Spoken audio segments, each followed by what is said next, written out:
After decades of storied history on the small screen, late-night TV is officially dead.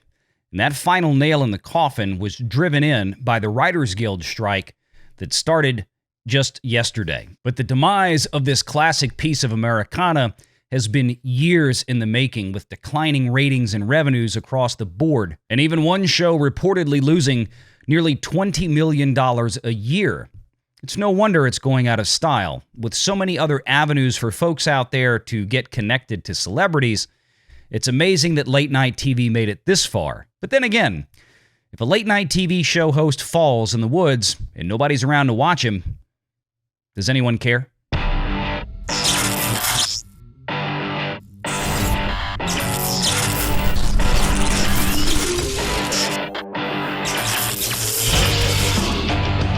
Renegade Online.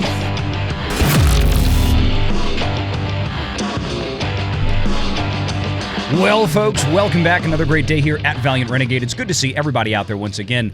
And if you are like one of the many folks watching this video not yet subscribed to this channel, please take a moment and hit that little red subscribe button and turn it to gray. Hit that notification bell, hit that like button, share this sucker out on the social medias, and of course, please do leave a comment before you head out the door today. This from Deadline Magazine on Tuesday, May 2nd. Late-night shows to shut down immediately after the Writers Guild strike called. Nightly talk shows, including The Late Show with Stephen Colbert, Jimmy Kimmel Live, and The Tonight Show starring Jimmy Fallon, are set to go dark, starting on Tuesday after writers agreed to strike. Late Night with Seth Meyers and The Daily Show, which had correspondent Dulce Sloan host this week, will also be hit.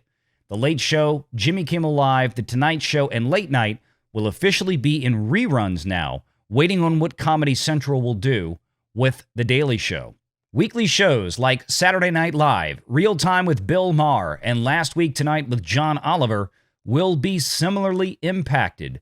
The two HBO shows will shut down. And then update on Monday, Saturday Night Live has officially canceled this week's show, which was supposed to be hosted by Pete Davidson. Repeats of the late night program will air until further notice. Yeah, if only they had audiences anyway to actually care about this, but most of them don't. And that's been the problem for many years. We haven't really ever talked about late night TV here because, well, frankly, nobody else has been talking about late night.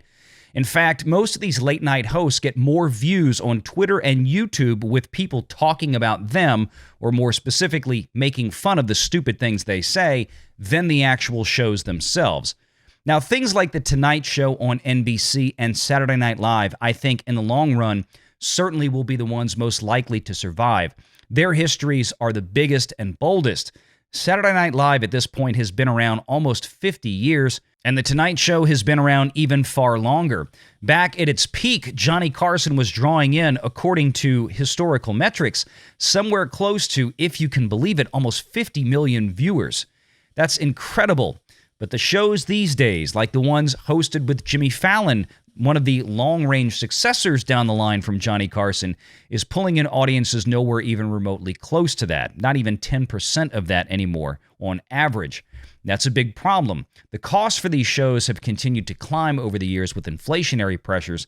And of course, as we mentioned earlier with the Writers Guild strike, that's bringing in new costs potentially if the terms of the Writers Guild are ever agreed to. More writers on staff with more stipends, higher weekly pays, so on and so forth. Now, the merits of the argument for the Writers Guild are something that we're going to get into perhaps in a future video or maybe the Sunday live show. I need my good buddy Script Doctor here to help walk us through some of that.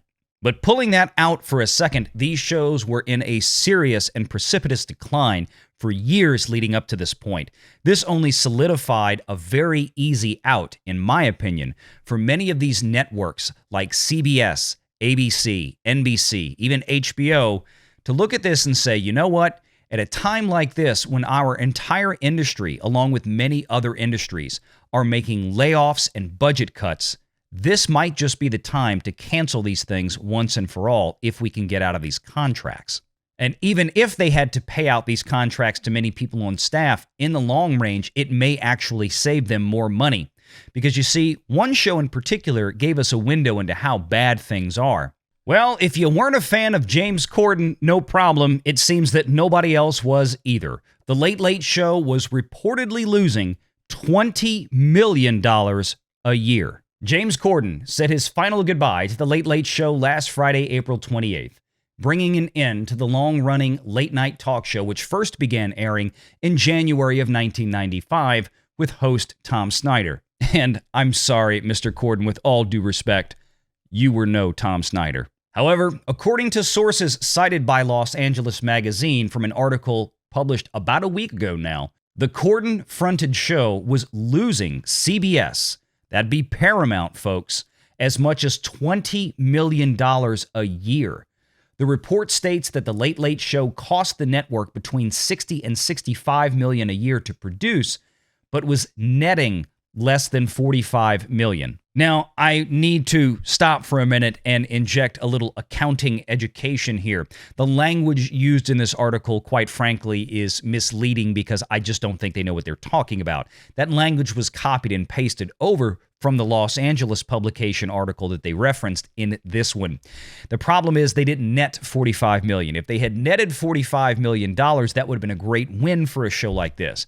I don't even think The Tonight Show with Jimmy Fallon nets $45 million a year, although I could be wrong. What they meant to say was that the show cost $65 million to make, but they were only grossing $45 million in revenue from it, advertising revenue and whatnot, meaning that the net was actually a negative $20 million in that case. Quote, "It was simply not sustainable," an executive allegedly told ex-CNN anchor Brian Stelter, who wrote the LA Magazine article. Quote, "CBS could not afford Corden anymore. Even if Corden had wanted to stay in his seat, there was bound to be a late-night reckoning," Stetler continued. "He would have faced a multi-million-dollar pay cut or painful staff reductions or both, according to two sources who worked with him closely." Now, the article goes on to do some speculation as what could replace The Late Late Show, but if I'm CBS, it's very easy. Just find some old reruns of Sanford and Son and throw them on there. They cost you effectively nothing, and quite frankly, you'll actually have a positive ROI from the ad sales on them. One of the biggest problems that all of these late-night shows have faced, and one of the reasons I think that many of them may be permanently shut down, or at least as soon as these networks can possibly do it based on contractual obligations, is that the demo for these things has just disappeared.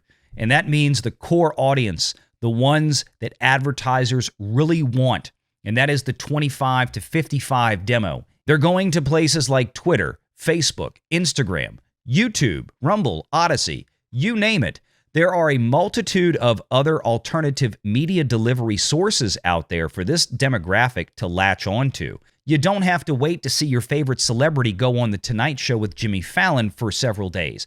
You can go look up their Instagram page or their YouTube page in most cases. Some of these articles have even mentioned that celebrities just aren't getting the kind of bump that they used to get even 10 or 15 years ago for going on these late night shows, even something as big as Fallon's. And again, that's because they now have direct access to their audience through other media delivery systems that are far more immediate.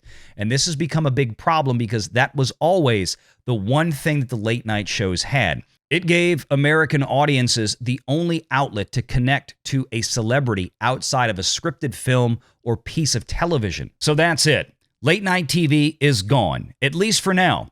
Will it come back? Who knows? If it does come back, who will actually come back? Who knows? Will anybody in this picture from Deadline magazine make it back?